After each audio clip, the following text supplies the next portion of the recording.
On the morning of March 3rd, 1943, Rear Admiral Masatomi Kimura stood on the bridge of his flagship, looking over a powerful Japanese convoy sailing through the Bismarck Sea. With 8 destroyers escorting 8 transports carrying nearly 7,000 soldiers of the 51st Division, this resupply mission was critical for the Japanese war effort in New Guinea. For months, American air attacks had failed to significantly damage these convoys. Japanese commanders had every reason to believe this operation would be no different. The convoy was well defended, equipped with dozens of anti-aircraft guns, and protected by layers of destroyers surrounding the transports. Japanese naval doctrine emphasized that any air attack, whether high-altitude bombing or torpedo runs, could be defeated with precise maneuvering and concentrated firepower. They had done it before and expected to do it again. But what no one on those ships knew was that American mechanics in Australia had created something completely new, something terrifying. Working out of improvised workshops, an innovative former Navy pilot named Pappy Gunn had transformed Standard B 25 Mitchell bombers into low-flying gunships.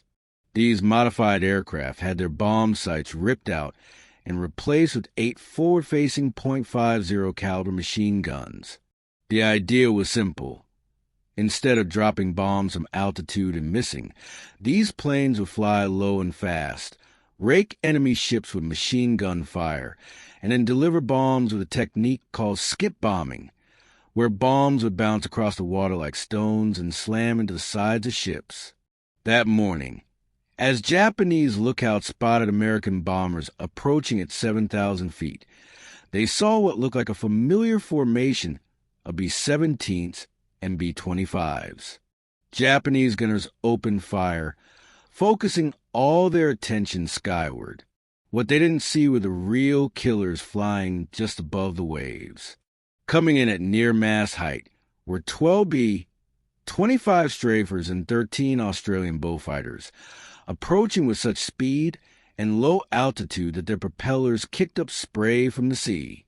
Leading the American attack was Major Ed Larner in his B-25, nicknamed Ruthless. At just 1,200 yards from the Japanese destroyer Shirayuki, Larner opened fire. The 8 machine guns in his nose spat out over 900 armor-piercing, incendiary rounds in a matter of seconds. The gunfire tore through the ship's bridge and upper decks, killing most of command crew instantly. Then, Larner released 2 500-pound bombs, which skipped across the water and slammed into the ship's hull. Within minutes, Shirayuki was fatally damaged and listing heavily. All across the convoy, chaos erupted. Other B-25s targeted transports and destroyers with similar onslaught of machine gun fire followed by skip bombs. Beaufighters strafed anti-aircraft gunners and bridge crews with 20mm cannon fire. Ships tried to maneuver, but their helmsmen were often dead or their control systems destroyed. The tightly coordinated Japanese formation broke apart in minutes. Some ships collided, others veered straight into attacks, and still others caught fire and exploded where they floated. The results were catastrophic. Every single one of the 8 transport ships was sunk or sinking by the end of the attack. 4 of the 8 destroyers were destroyed. Of the 6,900 soldiers on board, fewer than 1,200 would ever reach their destination, and even those were rescued by submarines under the cover of night. The rest died in the hold of sunken ships or in the water, strafed by American aircraft ordered to leave no survivors. For Admiral Kimura and the rest of the Japanese Navy, the attack was unlike anything they had ever seen. These weren't conventional bombers or torpedo planes. These were flying gunships, capable of destroying entire vessels with sustained machine gun fire before delivering perfectly placed bombs at point-blank range. Traditional anti-aircraft tactics were completely useless. Their guns couldn't track planes flying so low, and their formations couldn't protect them from enemies coming in so fast. The psychological impact was enormous. Survivors described the B-25s as flying saws that cut ships in half. Sailors who lived through the attack would flinch at the sound of aircraft engines for months afterward.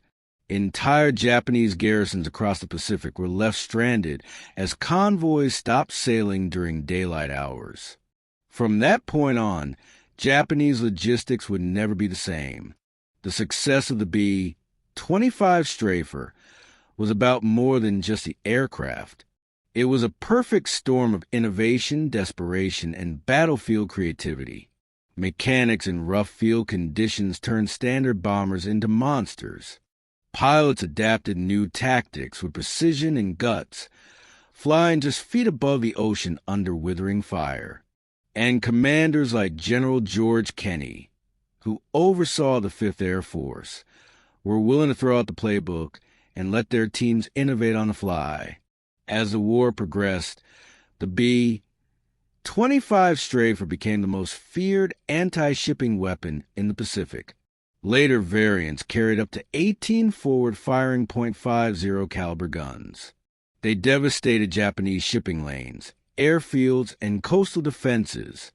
Even when Japanese forces tried to adapt, adding more anti-aircraft guns or developing radar, they simply couldn't keep up. The B-25s were too fast, too deadly, and too good at what they did.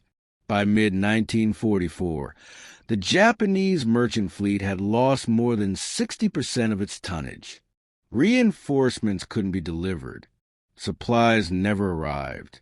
The island empire began to wither and collapse, not just because of battles on land or at sea, but because of bombers with guns in their noses. After the war, Japanese military historians admitted the truth. The B-25 Strafer was one of the 3 key innovations that doomed Japan, alongside radar and code-breaking. It destroyed not just their ships, but their very concept of naval warfare. The combination of firepower, surprise, and ruthless efficiency changed the rules forever. In the years that followed, the legacy of the Strafer lived on. Aircraft like the AC-47 and AC-130 gunships, and even the A-10 Warthog, traced their lineage back to these modified B-25s. They showed that sometimes the most effective weapons aren't the ones built in factories, but the ones born in field workshops, designed by necessity and tested in the heat of battle. The massacre in the Bismarck Sea wasn't just a battle. It was a turning point in the Pacific War. In 15 minutes, the U.S. Army Air Forces proved that innovation and adaptability could tear through even the most well-defended fleet. For Admiral Kimura and for Japan, it marked the beginning of the end.